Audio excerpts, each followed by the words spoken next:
et incontournable pour la filière alimentaire. Alors ce salon, c'est un premier salon, on était en train de le dire à l'instant, pour des produits sains, sûrs et suivis. Donc ce premier salon, nous sommes, et merci à vous quatre d'être là ce matin, de nous avoir rejoints. Euh, L'objectif, c'est à la fois d'entendre des paroles d'experts au sur la traçabilité et la sécurité alimentaire, c'est aussi d'entendre bien sûr vos remarques, vos questions et vos suggestions. Ça va être ça, cette journée, une journée d'échange. Alors dans un premier temps, vous voyez que, alors que sur le programme de la matinée, il était prévu d'avoir, un peu plus, de participants à cette première table ronde d'ouverture, 2 absents. Je vais parler d'abord des absents, non pas parce qu'ils ont tort et parce qu'ils sont bien désolés de ne pas nous avoir rejoints, ce matin. Il s'agit de Grégoire Kebatchev, qui est vice-président Intertech, Alchemy, qui n'a pas pu venir parce qu'il est, basé aux États-Unis et dans le doute, comme il ne savait pas s'il pourrait, rejoindre les États-Unis tout de suite après ce premier salon, eh bien, il a décidé de ne pas nous rejoindre ce matin. Il a eu raison parce qu'effectivement, les contraintes, liées à la situation sanitaire ne lui auraient pas permis de rentrer aux États-Unis avant fin novembre, ce qu'il ne pouvait pas se permettre. Voilà pour le premier absent. Et puis un second absent qui est Laurent Combérou, qui était le représentant de l'AFNOR, qui est toujours un expert technique certification et qui bosse pour le département marketing, solutions et expertise de l'AFNOR. Il se trouve qu'il a eu un accident hier soir. En revanche, eh bien, comme j'ai eu l'occasion de les écouter l'un et l'autre, tout à l'heure, nous évoquerons, si vous en êtes d'accord, leurs propos et vous réagirez eh bien, à ce qu'ils ont pu affirmer à certains moments dans leur rôle d'acteur de la traçabilité, de la sécurité alimentaire et donc de cette filière dont on parle ce matin et pour laquelle on dit que cette sécurité et cette traçabilité alimentaire constituent un enjeu collectif. Collectif, justement, voilà un petit collectif de 4 personnes. Merci à Sophie Gallou qui est là ce matin, qui représente Agores. Agores, c'est un réseau de professionnels. Sophie, vous me corrigez si je me trompe. Le réseau des professionnels de la restauration territoriale. Et en fait, c'est un réseau qui se dit justement faire jouer l'intelligence collective au service de cette restauration territoriale. Au-delà, vous êtes directrice d'un établissement, celui des Genêts d'Or, c'est bien ça, à Donc les Genêts d'Or dans le Finistère, dans parce le que Agores Finistère. a ouvert ses statuts dernièrement au médico-social. D'accord. Mmh. Et vous êtes la représentante de d'Agores pour le département. C'est ça, en fait, alors je suis, représentante pour le département du Finistère. J'ai mon collègue Alain Rouault, qui est représentant pour les Côtes-d'Armor, Oui. et je suis également au conseil d'administration Agores. Donc, voilà, un réseau qui est vraiment, qui accompagne, tous les responsables directeurs de la restauration, pour les aider dans toutes leurs problématiques et notamment celle de la traçabilité. Très bien. Donc on va y revenir, très rapidement. À vos côtés, c'est Nicolas Eteradossi. Nicolas Eteradossi, vous êtes le directeur de l'ANSES, directeur du laboratoire de Ploufragan, Plouzané, je ne crois pas me tromper. Depuis combien de temps vous êtes directeur ici à l'ANSES? Alors, je suis directeur à l'ANSES depuis 2018 et je suis directeur adjoint depuis 2003. D'accord. À côté de vous, eh bien, il s'agit, de voilà que Christine, je l'ai appelée, tout à l'heure par, le nom d'une commune des Côtes d'Armor, c'est Christine Triguel, qui est la Catherine, oh bah, décidément, c'est pas possible, je suis désolé.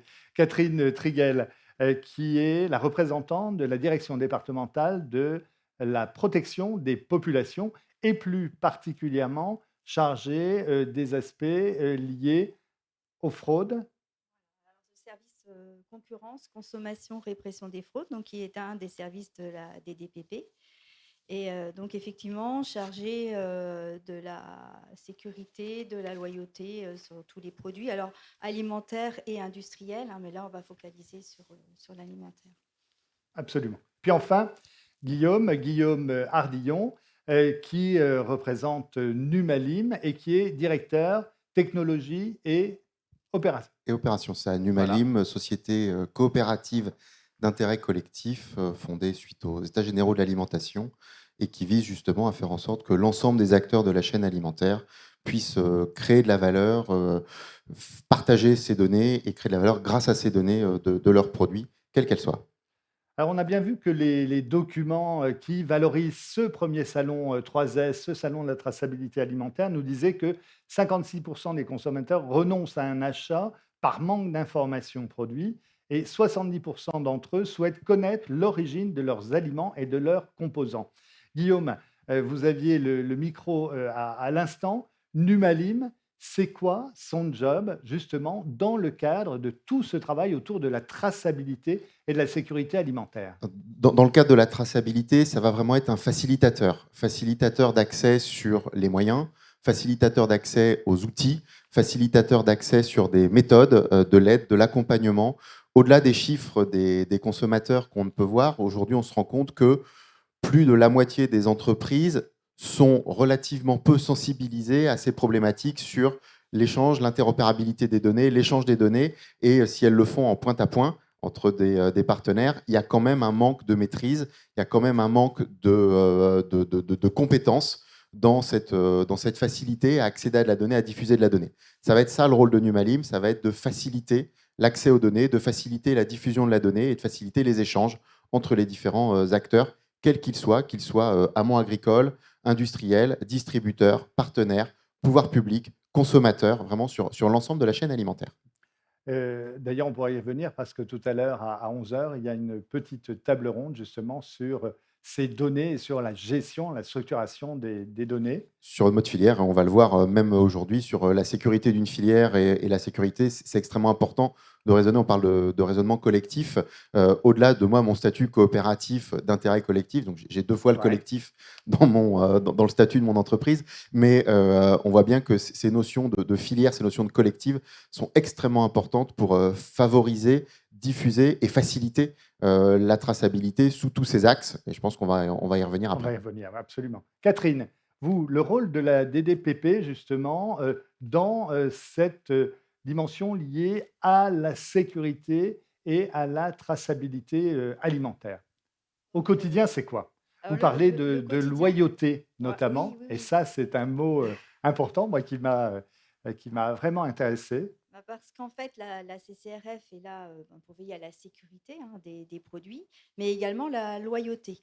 Donc la nuance entre les deux, c'est-à-dire que la sécurité, c'est d'avoir un produit sain sur le marché. Donc nous, on veille à ce que les produits arrivent aux consommateurs dans un état propre à la consommation. Mais il y a également la loyauté, c'est tout l'aspect lié à la dénomination, aux appellations, aux allégations.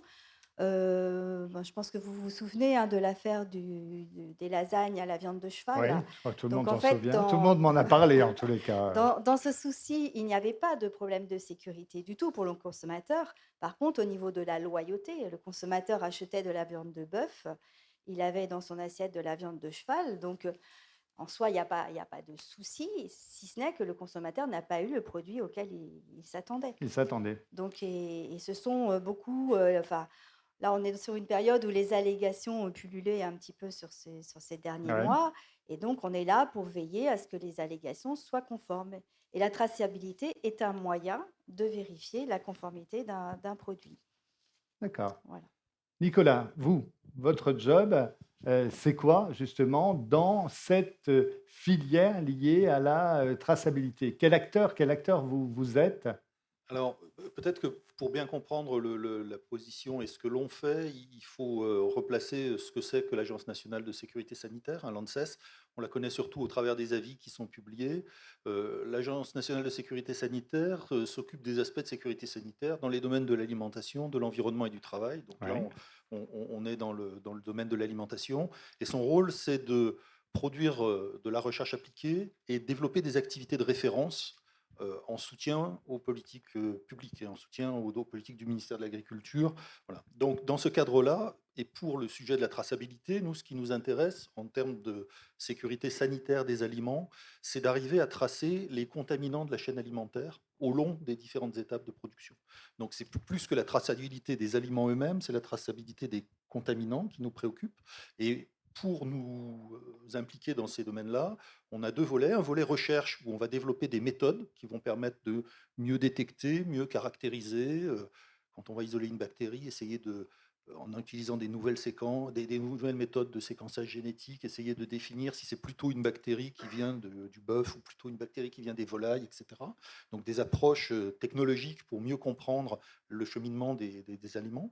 Et puis une approche donc de recherche appliquée, appliquer ces méthodes dans la filière pour comprendre les voies de diffusion, et puis une activité de référence dans le cadre de laboratoires nationaux de référence qui sont là pour confirmer et faire des analyses complémentaires lorsque un pathogène est détecté.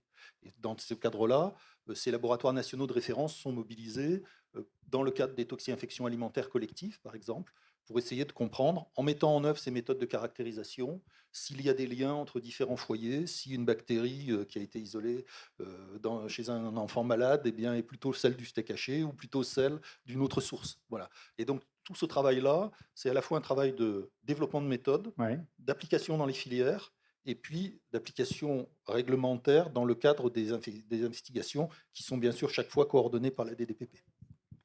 D'accord. Pour Agores, c'est quoi justement cette action ou le job, le travail du réseau pour faire en sorte de sensibiliser à cette traçabilité, à cette sécurité alimentaire dans la restauration collective? Au niveau d'Agores, ce qu'on réalise, c'est des partages d'expériences, partages de compétences de manière très, très régulière sur des réunions, sur des forums, et aussi, via la newsletter quotidienne pour informer tous nos collègues, leur dire: «Attention, dans votre PMS, voilà, il y a donc le plan de maîtrise sanitaire pour chaque cuisine. Il y a tel ou tel changement à appliquer, telle règle à respecter». Tout à l'heure, on parlait, de la DGCCRF qui contrôle, tout ce qui est, label, tout ce qui est signe de qualité indiqué sur les menus. Voilà, Ouais. nous, on leur apporte des clés. Il faut être vigilant sur ce label-là qu'on peut mettre ou qu'on ne peut pas mettre. Voilà, l'idée, c'est d'accompagner toutes les structures, y compris les plus petites, et en fait, on se rend compte qu'il y a vraiment un réel enjeu sur les petites structures. Parce qu'il y a beaucoup de restaurants, restaurants scolaires ou restaurants en EHPAD, et cetera, où il y a un, voire, 2, mais bien souvent un seul cuisinier. Et c'est Mmh. vrai que quand il faut être au fourneau, qu'il faut, réaliser toute la Et en plus, traçabilité, ouais, c'est ça. qu'il faut, vérifier, que le petit producteur local, qu'on vient de référencer, a bien ses BL, qu'il a l'agrément sanitaire, voilà, ça fait beaucoup, beaucoup de choses. Donc, nous, on les accompagne au mieux pour leur donner, les clés. Et alors, vous parlez d'intelligence collective, justement, au service de cette restauration, que ce soit des petits restaurants. Alors, un petit restaurant, pour vous, c'est une centaine de personnes. Et puis, il y en a en Bretagne jusqu'à 15 000 repas, c'est ça? Hein, c'est ce que vous me En disiez? Bretagne, non, mais en France, oui, il y a En des France. cuisines de plus de 15 000, ouais. Mmh. D'accord. Et de parler justement d'intelligence collective. Moi, quand je vous vois tous les quatre, c'est vrai que la traçabilité, quand j'ai eu l'occasion d'échanger avec ceux qui ne sont pas là aujourd'hui, comment vous êtes amenés à travailler ensemble? Est-ce que vous travaillez ensemble? Est-ce que vous créez, en tous les cas, excepté ces salons qui vous permettent de vous retrouver, déjà des liens justement pour aider qui les producteurs ou qui les utilisateurs? Comment ça se passe? Est-ce que vous avez l'occasion, par exemple, de travailler avec l'ANSES ou travailler avec, Numalim ou un autre, hein, bien sûr? Donc au niveau de la veille, ben oui, évidemment, on suit, toute la veille, de l'ANSES. Et après, nous, c'est au niveau de la DDPP, hein. La DDPP est l'organisme référent de contrôle, dans nos sites de restauration, collective. Donc, ce qu'on fait, c'est qu'on met en place, évidemment, le suivi quotidien, des audits en interne, des audits avec des laboratoires, et ensuite, de manière, plus ou moins régulière, selon la taille de notre structure, la DDPP vient faire des audits. C'est vrai que Numalim, on a un tout petit peu moins de liens dans la restauration Pour le collective, moment. mais comment? Pour le pour le moment. C'est moment. ça, mais c'est vrai que nous, de toute façon, on est aussi à la recherche d'outils, clairement, pour nous aider, des tablettes tactiles pour faire les saisies, et des logiciels qui vont bien pour nous aider. Enfin, voilà, il y a pas mal d'outils. Il y a un guide de bonne pratique, pour justement les petites cuisines qui vient d'être, mis en place, et Agores y a participé sur le site du ministère de l'Agriculture. Voilà, nous, on est toujours à la recherche d'informations, d'échanges, pour se développer et puis enfin, continuer d'être performant sur ce qu'on considère comme la priorité numéro une dans la restauration collective. On parle actuellement beaucoup de loi Egalim, de bio, de local, Ouais. de zéro plastique, etc. Malgré tout, notre première priorité, c'est la priorité sanitaire. Alors, je vais vous demander aux uns et aux autres de réagir à la fois à ce que Grégoire Kebachif ou Laurent Cambérou à ce que vous dire, mais ce que vous-même vous avez dit lorsqu'on s'est entendu pour préparer cette table ronde. Et vous ne tarderez pas à avoir la parole. Guillaume, vous m'avez dit, on doit prouver en permanence ici, la France est l'un des systèmes les plus sûrs mais où il y a le plus de méfiance. Alors, un petit commentaire sur cette affirmation, et puis je vais vous demander à tous les trois de réagir à cette affirmation. Oui, on a un système alimentaire de production de l'aliment, vraiment du champ, voire même de l'amont agricole qui est complètement tracé, complètement maîtrisé. Je parle bien en France, pour tout ce qui est produit en France et autres. On a des contrôles en usine qui sont extrêmement permanents, fiables. Je ne dis pas qu'il n'y a pas des erreurs, je ne dis pas qu'il n'y a pas des brebis galeuses dans certains industriels, mais la très, très, très, très, très grande majorité des cas, à plus de je ne sais pas combien de pourcents, mais c'est énorme, on a quand même une alimentation sûre qui sort. A contrario, c'est en France que sont nés des outils comme Yuka, c'est en France Oui, que sont nés des scores. Je pense au Nutri-Score, entre autres, qui est en train de se généraliser à l'échelle européenne, qui n'est pas encore obligatoire, qui va le devenir, qui est une demande assez forte des distributeurs. On voit arriver de plus en plus de scores pour prouver un certain nombre d'allégations. Et on a quand même un consommateur, et c'est encore plus vrai en grande surface ou dans les réseaux de distribution, un petit peu moins peut-être sur la restauration, parce qu'on a aussi le lien avec le restaurateur et avec la personne, le cuisinier en direct. Mais on a une défiance, on le voit bien, une défiance assez forte du consommateur.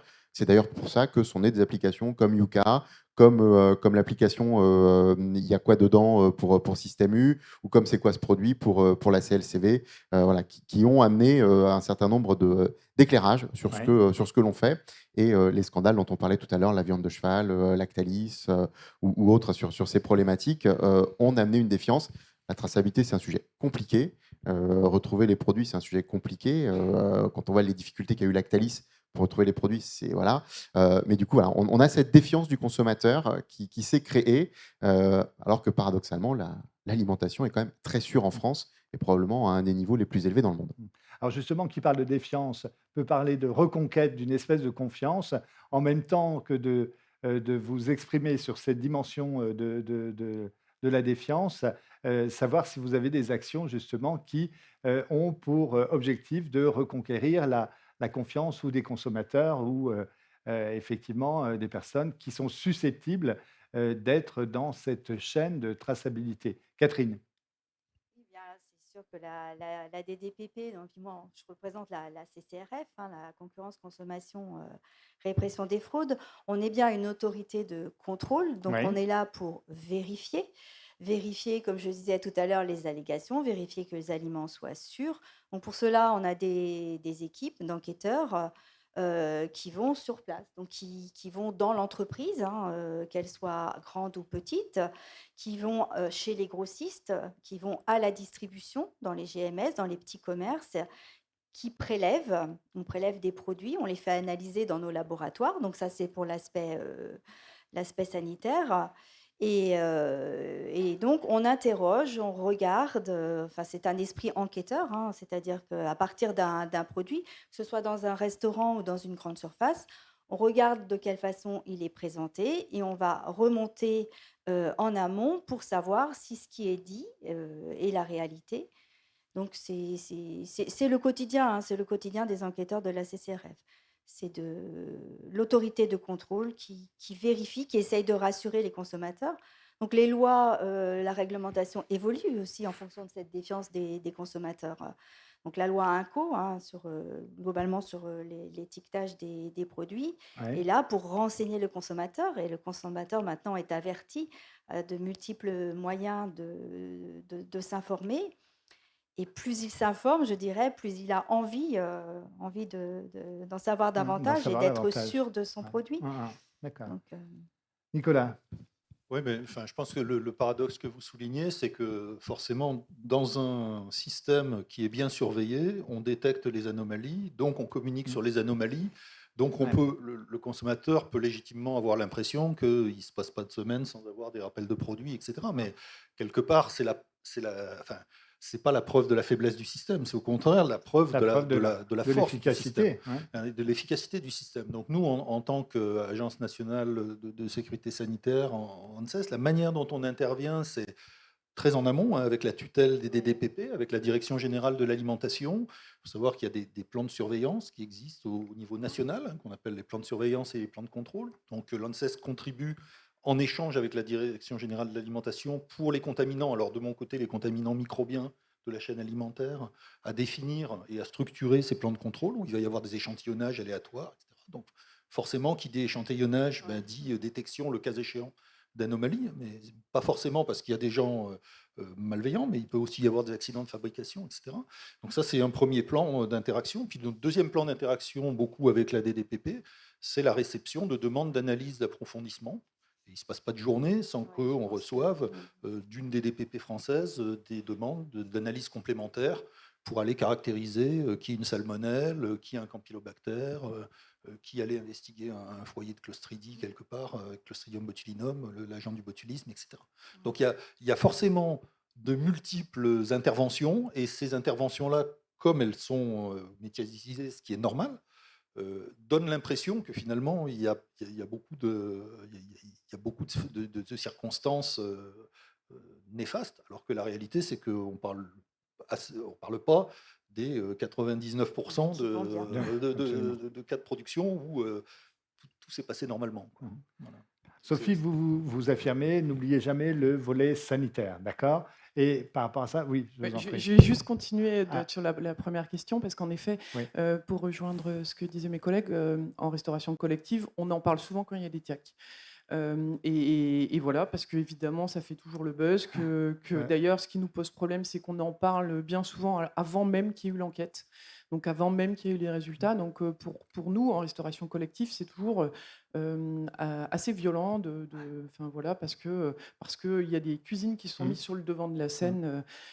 Et du coup, pour faire face justement à ces questionnements de plus en plus importants des parents d'élèves, du public, sur qu'est-ce qui se passe dans une cuisine, comment est-ce que vous faites en restauration, on ouvre de plus en plus nos cuisines, d'une pour montrer qu'on est capable de faire du fait maison, du bio, du local, etc., mais aussi pour rassurer au niveau sanitaire.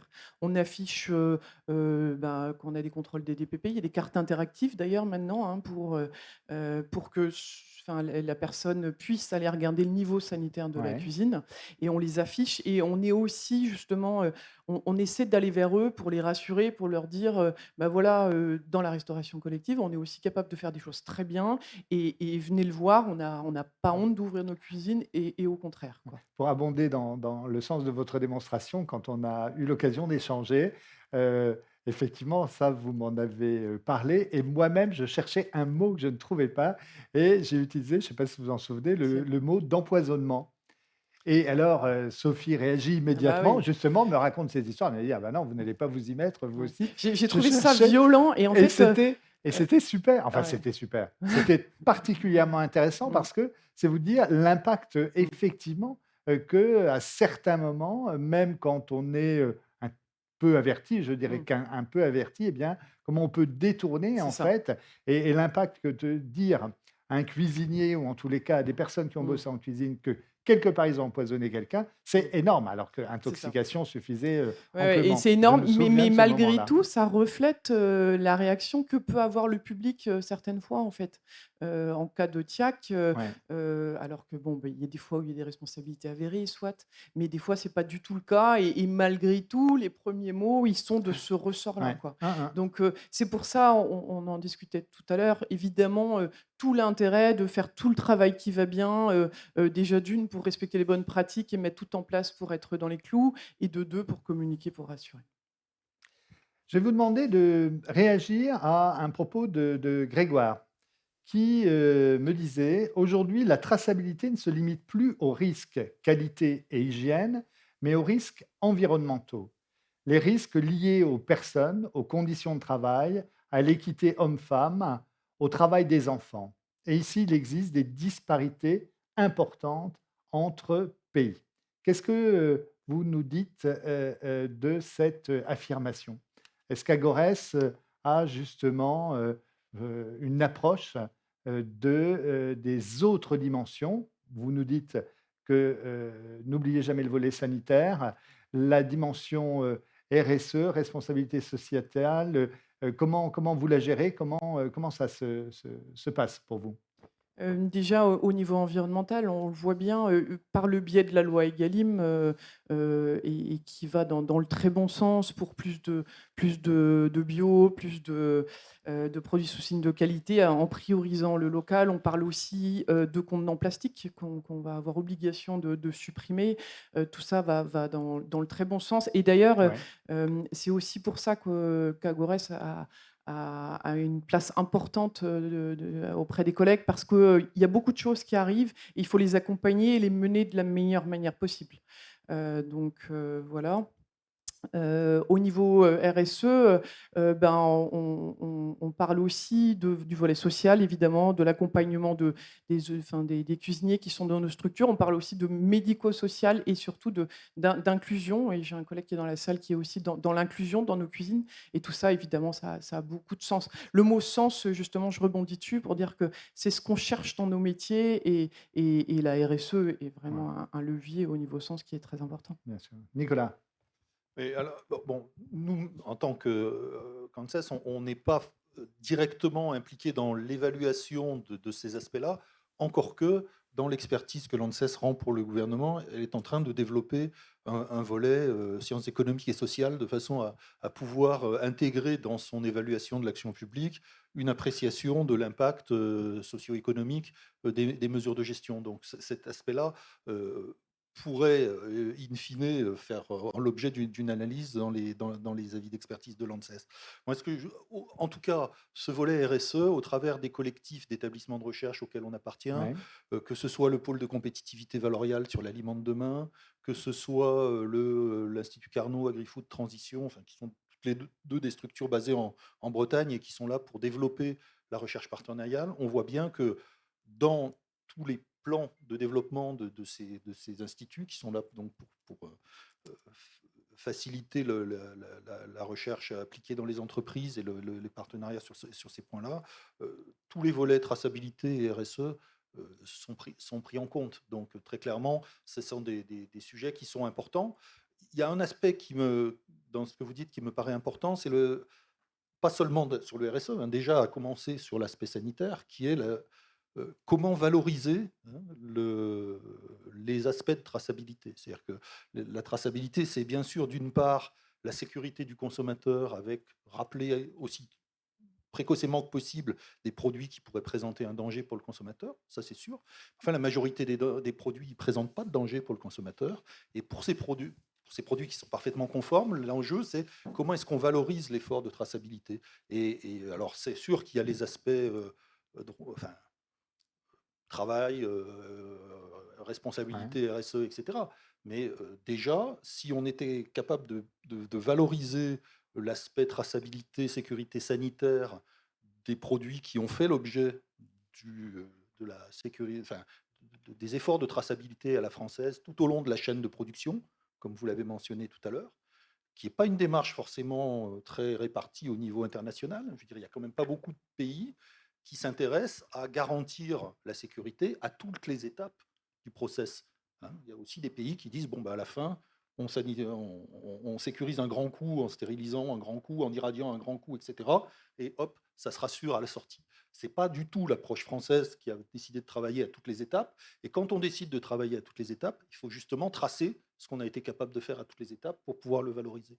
Donc pour moi, il y a vraiment un, un lien très fort entre traçabilité et la manière dont on devrait réfléchir à la valorisation. D'accord. Catherine, traçabilité et risques environnementaux.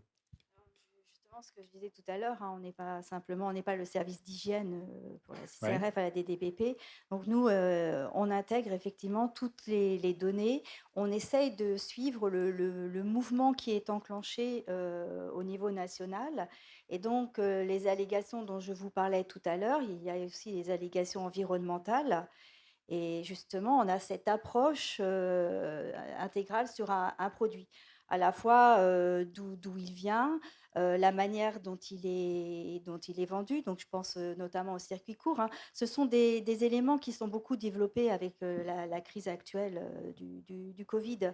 Et nous, on a eu beaucoup d'interrogations. On était là aussi pour accompagner, hein, les opérateurs. Beaucoup d'interrogations sur voilà, j'ai une production locale, Ouais. je veux la mettre en valeur et comment je fais? Donc on est là aussi en tant que conseil, même si on est un organe de contrôle et l'environnement est intégré dans nos enquêtes. Donc on a aussi une programmation établie au niveau national et donc pour 2022, les instructions viennent juste, d'arriver. Effectivement, les allégations environnementales, l'origine, sont des facteurs forts qu'on va regarder de plus près. Le Made in France, nous intéresse, au point fort depuis, 2 ans, je dirais. Donc voir l'origine des produits parce que le Made in France, voilà, c'est quelque chose quand on creuse un peu, on on a des surprises quand même, hein. D'accord. Guillaume.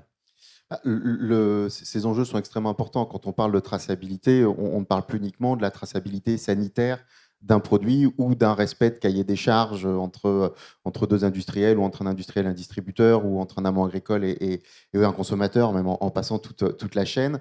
On va beaucoup plus loin. Ces enjeux liés justement à la valorisation, le mot valorisation est bien le bon mot aussi que nous on emploie parce que c'est comment je vais mettre en avant une valeur supplémentaire d'un produit qui, pour le consommateur, peut être importante, peut ne pas l'être, et ça va dépendre énormément du produit. Et autant quand on est sur des analyses sanitaires, on prend le produit, on l'analyse, on a un produit physique dans la main, tangible, et on peut contrôler peut-être plus facilement. Quand on est sur ces allégations RSE, quand on est sur les origines, ça peut se traiter aussi, mais on manipule de la donnée. Et quand on manipule de la donnée, eh bien, on va plutôt s'intéresser d'une part non plus à la traçabilité du produit, à la traçabilité de la donnée du produit. Et ce jumeau numérique de plus en plus du produit est un outil, est un objet que l'on a peu l'habitude de manipuler, qui est relativement manipulable quand j'ai un produit physique, je ne sais pas moi, une boîte de cornflakes, enfin une boîte de céréales, une boîte, des cordons bleus, un produit, une escalope de poulet sous vide, etc., qui est beaucoup plus compliqué quand on a des ruptures de flux. Et même déjà, sur ces informations-là, c'est déjà relativement compliqué de les avoir. Les flux ne sont pas linéaires, hein, les flux d'information et de construction de la donnée. Quand on va être sur des problématiques, je pense en particulier en restauration, collective ou pas, on a des transformations qui se font, on a des personnes qui ne sont pas forcément formées pour enregistrer les actions qu'ils font. En tout cas, c'est un travail supplémentaire, c'est pas neutre. J'ai des exemples dans une ancienne vie de travaux avec des distributeurs où ils venaient nous voir pour travailler sur des problématiques de traçabilité sur des produits qu'on poussait dans des rayons traditionnels ou dans des rayons à la découpe ou dans des vracs. Et quand on leur disait, bah, oui, mais par contre, il va falloir que localement, vos équipes soient formées, enregistrent les données, enregistrent les actions. Ah bah non, on ne peut pas leur demander. Donc, oui, vous nous le demandez quand on fait des produits en industrie, mais vous le demandez, mais vous à vos collaborateurs. Voilà. Donc, on a bien ces ruptures de flux, ces ruptures d'information qui font que pour pouvoir informer le consommateur, on va devoir non plus analyser le produit, mais analyser le processus de transformation, analyser le processus de transmission de la donnée, de création de la donnée et la traçabilité de la donnée, à proprement parler, en plus de la donnée de traçabilité. après, on pourra parler de traçabilité, de la donnée de traçabilité. Des beaux enjeux, hein, pour tous les juristes et pour toutes les Effectivement, personnes dans l'audit, hein, là-dessus, qui font que. Mais c'est là-dessus qu'on va le aller. beau jour pour la Ah oui, traçabilité. complètement. Et qui plus est, parce qu'on va élargir les champs. Et quand je suis sur une origine, je peux arriver à le prouver. Quand je suis sur une allégation RSE sur un produit, sur un bilan carbone ou autre, on est sur des éléments qui deviennent peut-être un petit peu plus subjectifs. Comment je mets mes clés de répartition, comment je les positionne, et entre un produit qui est consommé juste à côté d'une usine et un produit qui est consommé à l'autre bout de la France ou à l'autre bout du monde, on voit bien que les bilans carbone sont plus tout à fait les mêmes, que les impacts des transports. Enfin, donc les clés de répartition peuvent changer sur le produit au moment où je fais. Donc tous ces éléments, tous ces risques sont extrêmement importants, et on va de plus en plus aller non plus dans l'audit, dans la qualité du produit en tant que tel, mais également dans la qualité de la donnée qui va avec le produit. Et c'est un nouveau champ sur lequel aujourd'hui il y a quelques acteurs, mais au final assez peu. Et là, c'est des enjeux réglementaires, c'est des enjeux de santé, c'est des enjeux d'information consommateur pour tout le monde qui sont extrêmement importants. Et avec une dernière point, puis après je passe la parole, mais je pense en particulier en restauration collective, où le consommateur de la donnée n'est pas forcément le consommateur du produit. Et ça va, et en tout cas, on n'a pas forcément les mêmes enjeux de communication. Moi, je pense en Bien particulier sûr. de la restauration scolaire, où je ne vais pas communiquer de la même façon à des enfants de 4 ans, à des enfants de 10 ans, à des collégiens et aux parents de ces petites têtes blondes. Et je pense en particulier à mes enfants, qu'on ne va pas prendre la même information, on ne va pas s'intéresser à la même chose. C'est moi le payeur, c'est pas moi qui consomme le produit. Donc c'est très très compliqué d'apporter ça, et la pédagogie qu'on fait autour de la valorisation des pratiques est extrêmement importante, et c'est un enjeu de traçabilité très fort. Je vais vous donner un message de Laurent Cambérou, pardon. S'il avait été là, il nous aurait dit, on vient de subir une crise, et vous en parliez à l'instant, une crise importante qui a révélé des faiblesses auxquelles on n'avait pas forcément pensé. Même en développant des stratégies, on est un peu à la ramasse, nous dit-il. Moi, pourtant, j'avais l'impression que pendant cette période particulière, il y avait eu énormément d'innovation ou d'inventivité. Vous avez le micro. Guillaume, une réaction suite à ce propos de Laurent. Déjà, on a changé la manière dont on consomme le produit. C'est-à-dire que maintenant, avant de consommer le produit, on consomme son information. On achète de plus en plus en drive, on achète de plus en plus en e-commerce, y compris en alimentaire. La crise actuelle l'a montré, il y a un boom de cette partie-là. Donc la première chose qu'on va apprendre, c'est ça. Et aujourd'hui, on a des sites, des e-commerçants ou autres, ou des drives qui ont enlevé des allégations. Je pense par exemple à des allergènes ou autres, parce que l'information n'était pas forcément fiable en entrée. Et c'est un enjeu, pour le coup, là, de santé publique. On parle d'allergènes, donc il y a quand même quelque chose d'assez fort. Et si on se trompe sur une valeur nutritionnelle, il n'y a pas mort d'homme, c'est pas très grave. Si on se trompe sur un allergène, ça peut être beaucoup, beaucoup plus grave. Donc, on a bien ces enjeux-là, et en effet, il a entièrement raison. En tout cas, de mon point de vue, et pour l'outil que je manipule, qui est la donnée Ouais. du produit, on voit bien que cette information, on a bien une rupture dans la consommation de cette information, et dans ce qui se fait avec un poids de plus en plus important. Et d'ailleurs, des distributeurs comme Carrefour, comme Intermarché, comme Système U ont vraiment mis l'accent sur la composition des produits, et sur ce qui se fait avant même le prix, et comprendre, expliquer les origines, tous les engagements qu'on peut avoir. Le programme d'Act for Food, par exemple, de Carrefour est très bon, ou le Francoscore d'Intermarché, voilà, et explique vraiment, vont complètement dans ce sens-là, et montre que ce qu'on consomme d'abord, c'est l'information du produit, et donc avec une importance à amener là-dessus, et qui va venir compléter toute l'information, toute la traçabilité qu'on va pouvoir faire sur le produit physique, toute la sécurité qu'on va pouvoir amener sur le produit physique à côté. Sophie, juste nous dire cette réaction par rapport au Covid. Est-ce qu'effectivement on était un peu à la ramasse? Les faiblesses qui ont été révélées, est-ce qu'on les a surmontées? Est-ce qu'on a inventé des choses dans la restauration collective, ou en tous les cas par rapport à l'expérience que vous pouvez avoir? Comment vous réagissez à cette phrase de Laurent? Un peu à la ramasse pendant la période Covid, là où en resto co, on s'est rendu compte que ça a été très, très compliqué, c'était au niveau de nos appros. Clairement, on s'est retrouvé avec beaucoup de marchandises sur les bras. Là, on a bien fonctionné justement avec la DDPP notamment, pour dire: «Bah, tiens, il va peut-être falloir faire de la congélation, comment est-ce qu'on peut s'organiser?» et cetera. Et en fait, Sur aussi ça a été renforcé le fait que, il fallait travailler avec des producteurs locaux. On s'est rendu compte qu'avec des producteurs locaux, la denrée arrivait plus Ouais. facilement. Du coup, des passerelles à créer et puis, évidemment un suivi sanitaire qui va bien aussi, à ce niveau-là. Ce que je trouve moi par rapport à la période Covid, c'est qu'on a eu donc, cette problématique en interne, mais aussi un regard, extérieur qui était différent du public et je vous rejoins par rapport à ça. C'est que, les personnes sont de plus en plus, vigilantes sur leur alimentation et c'est tant mieux, sur, la part de fait maison, sur la part de bio et Mmh. cetera. Et donc du coup, bah, nous, à nous de nous adapter aussi en face, par rapport à ces contraintes-là. Ça va dans le bon sens, mais voilà, il y a de l'accompagnement, à faire. Catherine, vous évoquiez tout à l'heure, pendant la période Covid, justement, des petits producteurs qui, venaient, près de vous pour, demander, des conseils. Comment vous, vous réagissez à ce, «on est à la ramasse»? Nous, on a été à la ramasse dans le sens où on a eu beaucoup de questions, de la part de ces petits producteurs. Ouais. Donc on a une réglementation qui est quand même très, très importante en France et donc les voilà, le souci, c'est d'adapter comment on fait pour adapter cette réglementation, chez les petits. Donc ce qui n'est pas sans poser problème, hein. Certains ont développé des sites internet. Mmh. Donc les sites internet, derrière, il y a toute une réglementation à respecter, des étiquetages Ouais. et là, j'avoue qu'il y a un énorme travail. Donc nous, on est dans une position assez difficile où on veille à ce que cette information, on l'exige auprès des professionnels. Lorsqu'on se retrouve avec un, 2, 3 petits enfin, opérateurs qui essayent de se mettre ensemble pour créer un site et de voir le labeur qu'il y a à entreprendre pour arriver à être en conformité à la réglementation, c'est assez difficile pour eux, hein. Donc on accompagne, mais en même temps, on est garant de la loi, donc on Mmh. doit veiller à ce que tout soit fait.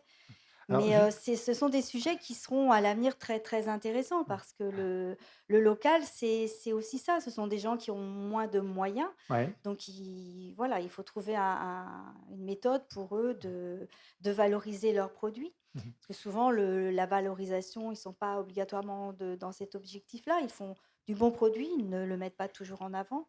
Et la crise Covid, en cela, a permis d'avancer, a permis aux consommateurs aussi de se rendre compte que ce produit-là, il vient de si loin.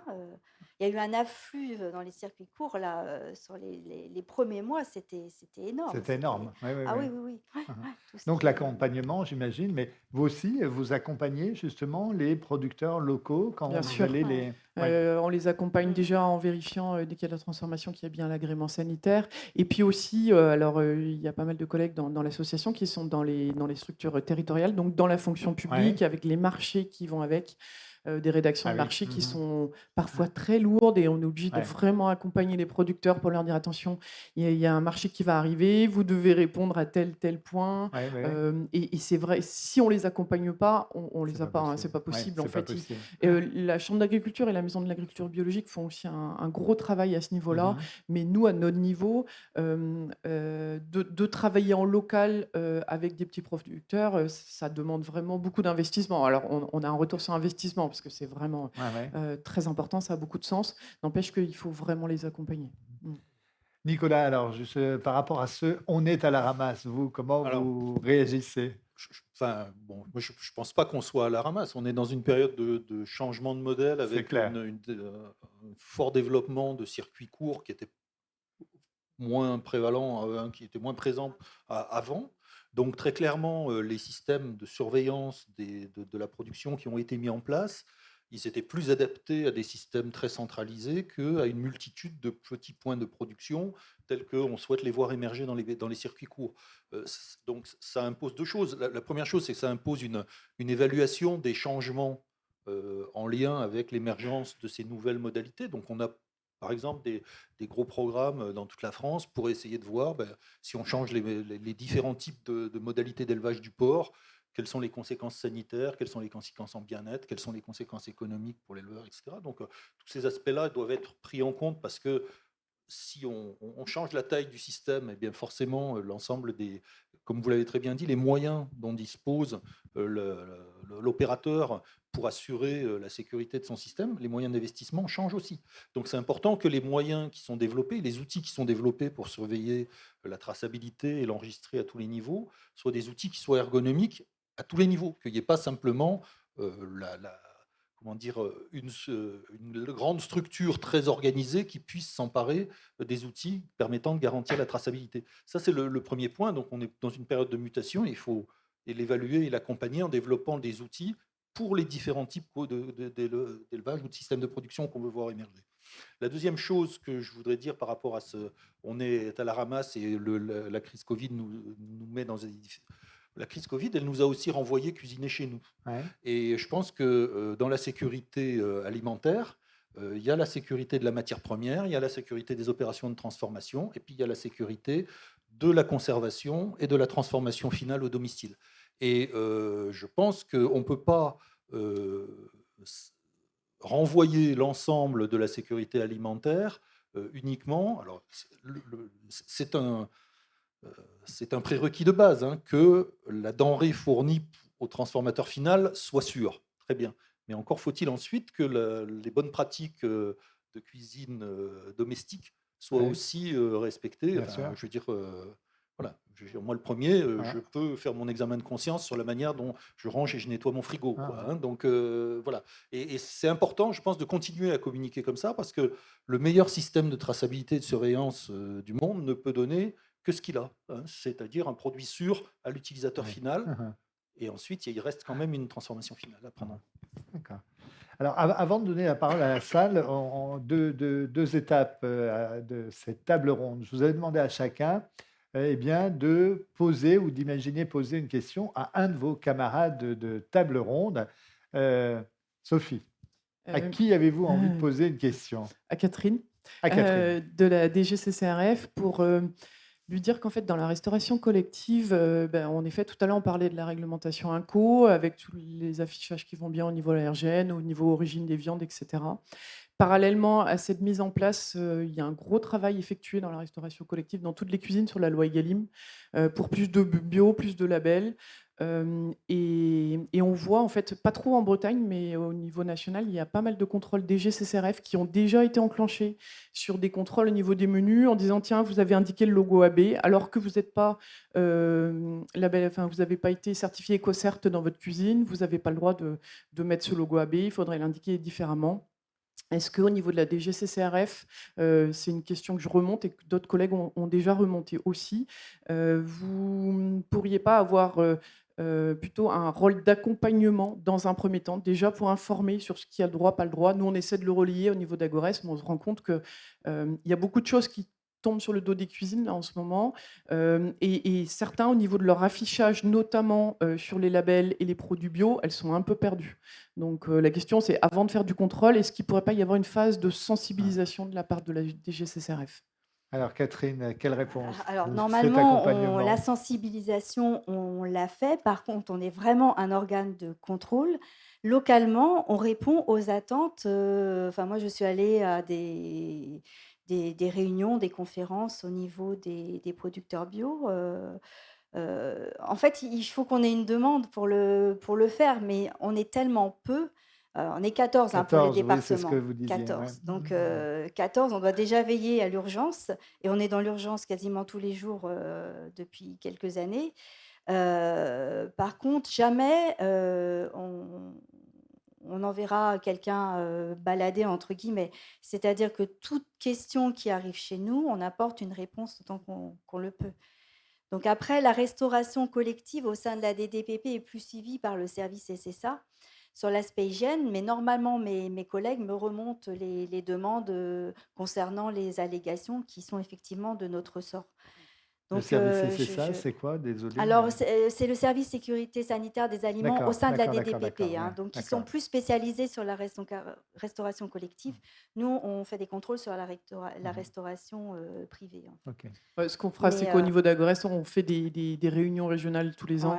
Ouais, On essaiera de vous inviter pour vraiment... En fait, je pense que c'est vraiment sur l'affichage de menus Ce logo-là, est-ce qu'on a le droit de l'indiquer quand c'est un label? Est-ce qu'on a le droit de le mettre quand c'est du On en bio, revient à la etc. traçabilité, en fait. Ouais, ouais, mais il y a quand même des règles à respecter Ouais, et que ouais. tout le monde ne connaît pas. Et on se rend compte que les collègues sont en train déjà de trouver leur producteur, essaient de l'afficher comme ils le peuvent, et des fois, il y a la DGCCRF qui fait déjà des contrôles et qui les a. Donc, Et je donc, pense qu'on va vous intégrer dans une de nos Mm. réunions si c'est possible. Et puis, Après, c'est vrai que selon les départements et les régions, enfin, je veux dire, les interventions ne sont pas les mêmes. On a des focus, on a des problématiques. C'est vrai qu'il y a un monde agricole, enfin, l'industrie agroalimentaire dans le 22 est quand même très, très très, importante bien sûr. et on est pas mal focalisé Uh-huh. là-dessus. Mais les Enfin, on échanges a avec nos compris qu'il y avait collègues, un truc voilà, à on faire, pourra là, faire. c'est clair. Ah ouais. Souvent, Et les voilà. débuts d'année sont propices à ce genre de réunion. Alors, Catherine, une question. À qui? Allez-y. Alors moi, j'avais une petite question pour mon collègue de l'ANSES, puisqu'on est pas mal focalisé aussi à la CCRF sur les nanoparticules. Et je sais que vous avez un regard très fin sur les nanoparticules de par vos compétences. Et je crois que vous avez procédé à un examen de tout le système d'enregistrement de la part des opérateurs.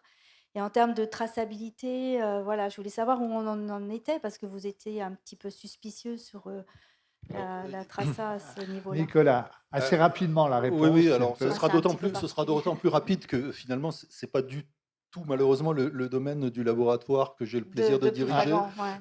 Donc je ne suis pas le mieux placé pour vous répondre. Nous voilà Ce que je sauvés. peux vous dire, c'est qu'effectivement, il y a sur il y a différents travaux d'expertise qui ont été réactivés. Il y a un comité d'experts qui s'est réuni là-dessus, qui produit des avis régulièrement sur qui le dioxyde de titane, enfin différents nanomatériaux. C'est de toute façon une thématique très actuelle.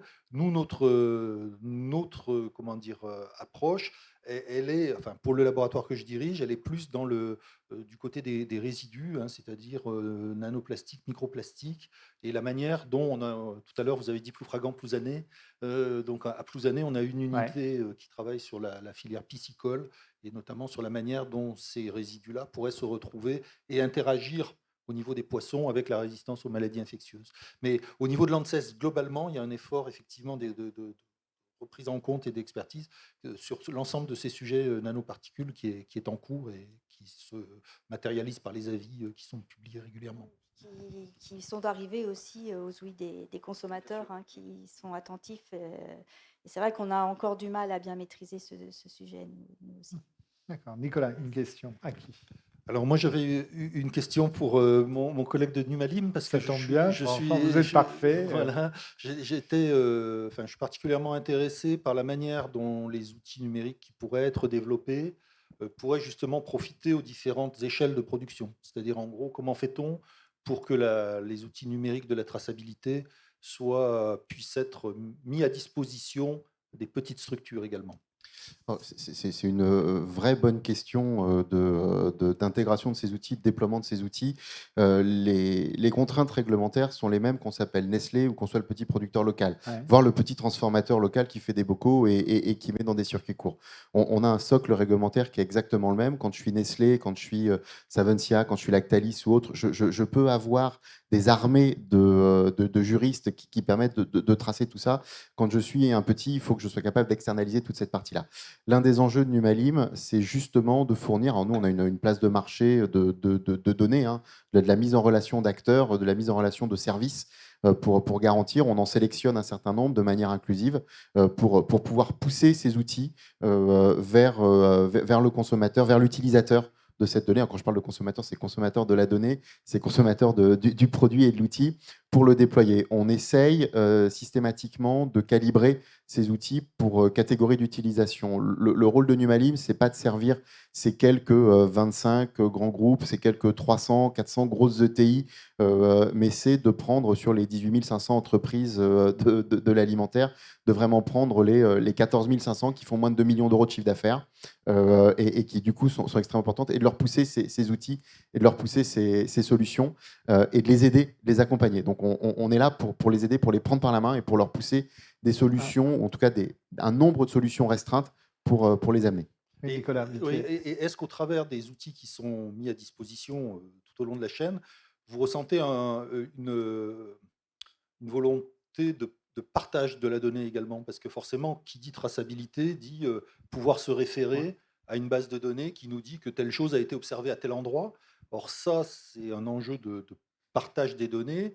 Or, on sait bien que là, actuellement, il y a beaucoup de données qui sont acquises au travers des autocontrôles, qui sont quand même de la donnée propriétaire finalement des entreprises qui produisent et pas de la donnée publique, quoi. Alors, c'est de la donnée propriétaire, c'est de la donnée confidentielle, puisqu'on est clairement sur les. Voilà, on mesure des éléments de process, donc on est sur des données qui potentiellement sont soumises à de la propriété intellectuelle ou industrielle, en tout cas qui sont le résultat de processus qui sont importants. L'objectif, c'est vraiment ça, c'est de collectivement, parce qu'on reparle du collectif et c'est ça aussi qui est important, c'est d'identifier les bons attributs, c'est d'identifier les bonnes données, en plus du réglementaire, qui font du sens à l'échelle de la filière, le tester, de le déployer, en s'appuyant sur des outils, en s'appuyant sur des solutions qui existent. J'étais hier avec des gens qui sont dans le retrait-rappel. On a fait, il y a un an, un panorama sur les solutions de traçabilité et on en a montré, ressorti. Il y en a quelques-unes qui exposent ici aujourd'hui et qui sont aujourd'hui disponibles et qui sont aussi bien dans l'information consommateur que dans le respect de solutions sanitaires, qui sont des solutions qui sont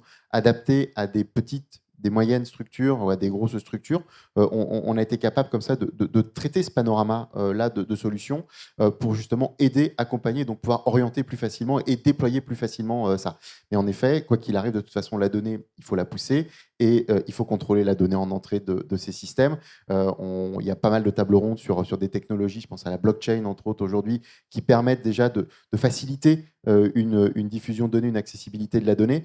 Mais de toute façon, quoi qu'il arrive, moi, ça rejoindrait la question que j'aurais voulu poser à Laurent, mais qui n'est pas là, mais c'est pas grave, qui était justement sur comment garantir l'interopérabilité de la donnée et faire en sorte que quand on mesure quelque chose, on mesure bien quelque chose partout de la même façon, et ce quelque chose qu'on mesure, c'est bien toujours la même chose, et que ça ne varie pas d'une usine à l'autre ou d'un acteur à l'autre. Mais voilà, donc il y a bien un enjeu filière important, il y a un enjeu collectif important, et seul dans son coin, on ne peut pas définir les choses. Donc c'est aussi une des forces que l'on a, c'est d'amener ce collectif autour de la table pour pousser les données, pour pousser à cette accessibilité, à cette diffusion de la donnée qui peut exister. Et harmoniser un langage commun aussi, c'est ce que vous disiez. Oui, harmoniser des langages communs. Il y en a qui existent déjà. On ne va pas remplacer des structures comme GS1, par exemple, qui sont capables de normaliser des langages au niveau international. On ne va pas remplacer l'AFNOR pour ça. Par contre, sur des attributs particuliers ou autres, voilà. Mais il n'y a pas de souci, ne vous inquiétez pas, j'ai une autre question quand même pour quelqu'un qui est présent. Rapidement la question, rapidement la réponse. Voilà, alors, la question va être pour Sophie. Ça tombe bien, c'est formidable. Ce n'était pas prêt du tout. C'était pas prévu, non, c'est vrai. J'ai eu la chance de visiter des cuisines centrales ou autres par le passé.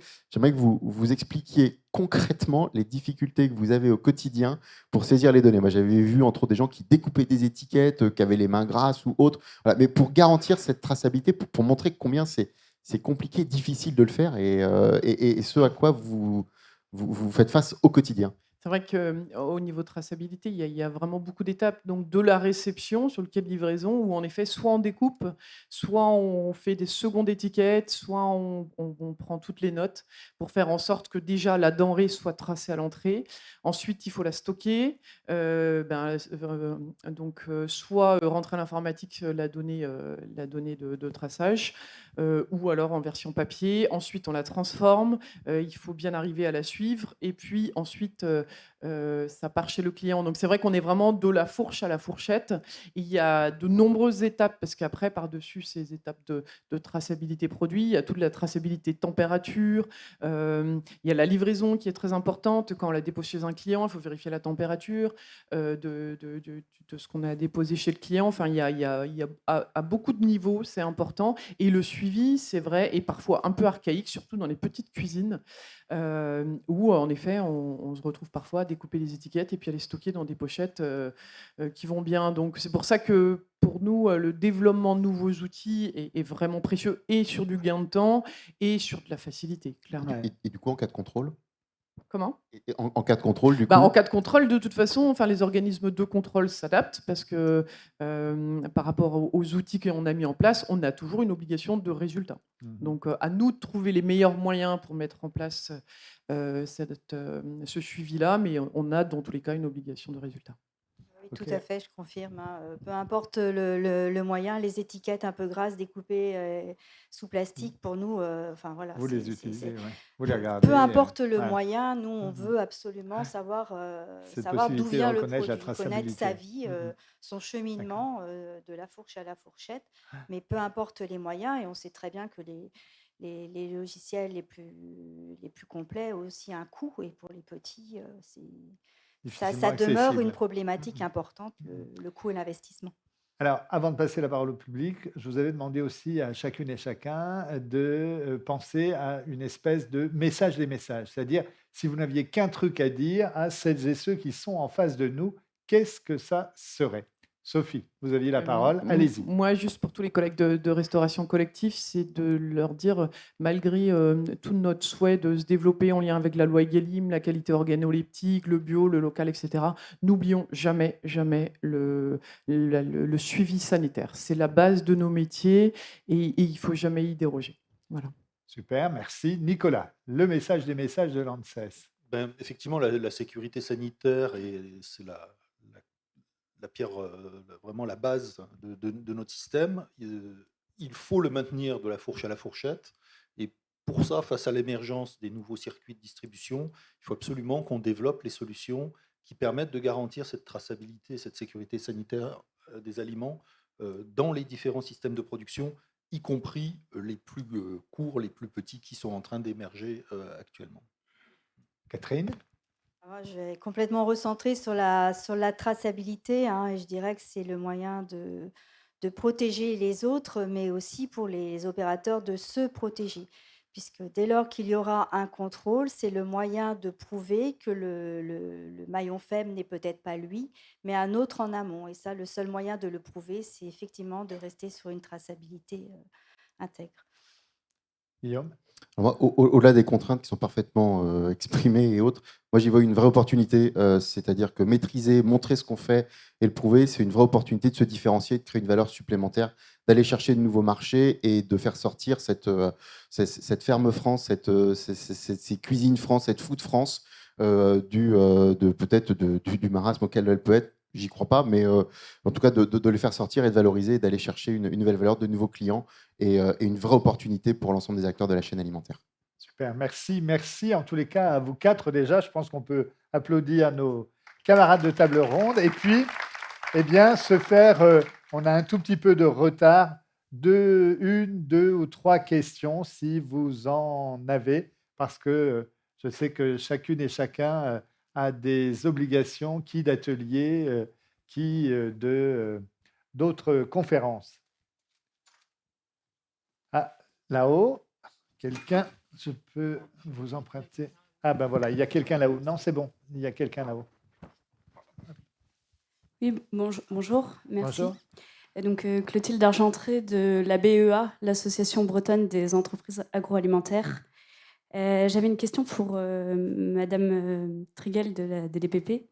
Alors, je suis arrivée un tout petit peu en retard, donc peut-être que vous aviez abordé ce sujet au début. C'était sur la gestion de la crise de l'ETO, qui est un petit peu un cas d'école sur une problématique de traçabilité et comment on gère cette crise. Je ne sais pas si vous en aviez parlé tout à l'heure. Non, Non, on j'ai n'en pas a pas évoqué parlé. celle-ci qui est actuellement en cours, hein, donc voilà, on va pas communiquer sur les résultats officiels puisque pour l'instant je n'en ai pas. Ça fait 1 an maintenant que cette crise dure.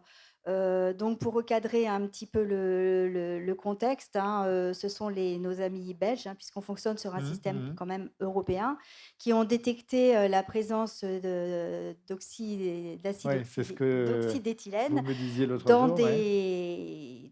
au départ dans du sésame. Donc ils ont procédé à des contrôles et ont lancé l'alerte au niveau européen. Et donc là, tout s'est mis en état de fonctionnement. On a engendré des prélèvements à toutes les importations. Ouais. Et petit à petit, on s'est rendu compte qu'il n'y avait pas que le sésame, qu'il y avait d'autres produits qui venaient d'Inde, mais aussi d'autres pays. C'est-à-dire que pour pallier à des soucis microbiens, donc de salmonelle dans certaines graines au départ, ces pays, au moment de l'exportation dans les ports, aspergeaient d'oxyde d'éthylène. D'accord. Donc c'est arrivé, c'est un produit interdit chez nous. Donc effectivement, au bout d'1 an, on est encore dedans. Donc avec un système de retrait-rappel très très lourd pour les opérateurs au niveau national. Pour certains, ça va représenter un coût phénoménal. Donc nous, on est là. Donc je ne sais pas quelle est votre question précisément par rapport à la CCRF, Oui. puisqu'on chapeaute un petit peu ça, sachant que les mesures de retrait-rappel sont bien de la responsabilité des opérateurs. Moi, ma question, en fait, elle était sur la justification de la gestion de la crise par la France, qui, de ce que disent tous les opérateurs, est beaucoup plus drastique en France que dans les autres États membres. Donc, à fin juin, par exemple, on comptait plus de 6000 retraits-rappels en France contre 0 en Espagne, alors que les problèmes, enfin, on est sur un marché mondialisé, donc en termes de réalité de décontamination, il y avait forcément des contaminations aussi en Espagne. Et donc, l'impact économique est phénoménal pour les entreprises françaises, et notamment, alors, les très grosses ont des impacts phénoménaux, mais ont peut-être plus de facilité dans leur structuration pour y faire face. Mais sur les petites, elles se retrouvent notamment avec des problématiques économiques fortes, difficiles à gérer, et ont du mal à comprendre en fait, la politique de la France de ne pas faire une analyse de risque par produit et de se dire par précaution, dès lors qu'il y a 0,00x% dans un ingrédient qui lui-même est incorporé à 0,x% dans un produit final, on considère qu'il y a un risque, alors que peut-être le risque est maîtrisé. Et donc, en fait, c'est comment on a une politique sanitaire qui est en adéquation quand même avec la réalité économique de nos entreprises et ne vient pas défavoriser nos entreprises françaises lourdement par rapport à la concurrence des autres pays. Ouais, on a bien Ouais. conscience de ce problème, l'analyse de risque.